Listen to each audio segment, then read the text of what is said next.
So today I would like to show you how to interface any microcontroller into this Noritake GU7000. Now, as you can see, I have a few interesting test patterns flashing up on here, some dithering patterns I made. If we look inside, you can see that I've actually got a little Raspberry Pi Pico right there. Some wires connecting it to this smaller breadboard here, which then goes and connects to a daughter board right there, and that daughter board connects it up to the VFD itself. So an important part of this system is that daughter board I showed you. Let me just pull it out real quick. So as you can see here, this tiny little breadboard here is really just used for connecting the larger breadboard to this daughter board. And this daughter board has a 74LS 04 on it, which is a hex NOT gate. And the reason I have a hex NOT gate is because Noritake decided to do a very strange thing with some of their VFDs. And these VFDs actually have inverted signals. So let me just show you that.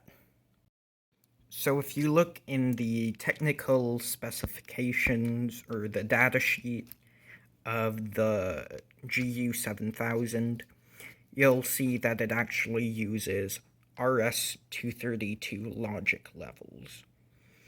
And that is basically the opposite of what every microprocessor you're gonna find uses. So pretty much every microprocessor uses the TTL version of that. That is transistor to transistor logic. So basically, when there's no signal going through, the signal is high. When you want to start transmitting, you pull it low. Then you send all the data, and then you send an additional stop bit, at which point the signal is held high again. But for RS-232, it's the complete opposite, and I mean the exact opposite. Start is high, ones become low, zeros become high, complete pandemonium. And for whatever reason, Noritake, what they decided to do was choose TTL or RS-232 completely by random on their different VFD modules. So you'll find some of them use TTL logic, others use RS-232. I believe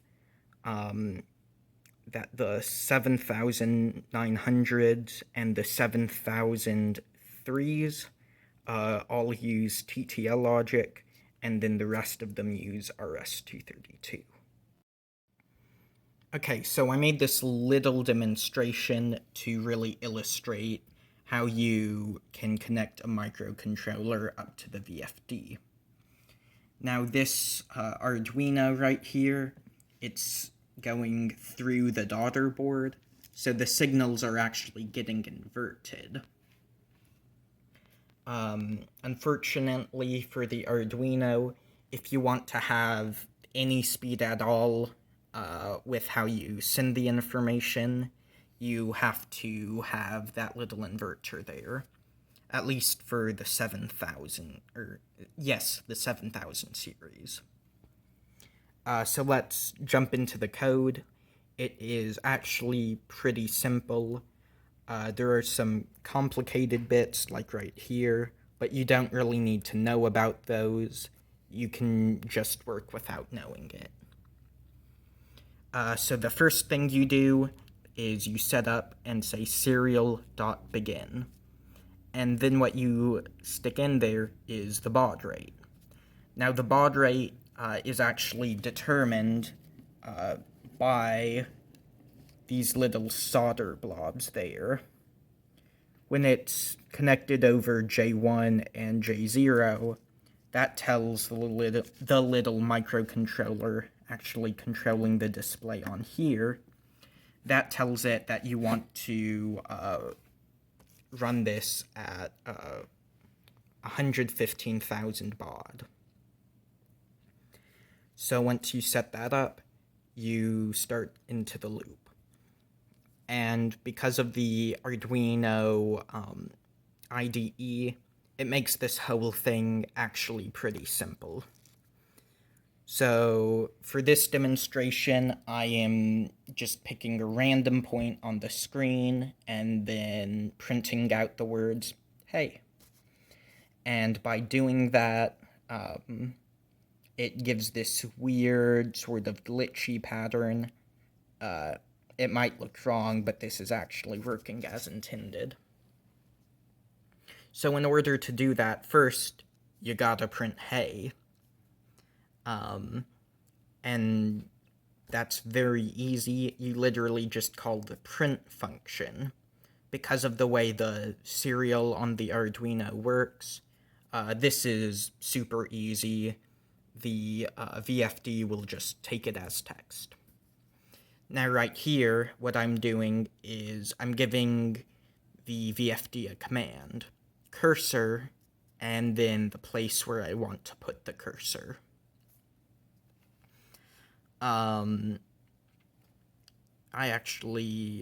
did not write this function, but it is fairly simple to go through and really demonstrates how interfacing with the VFD works.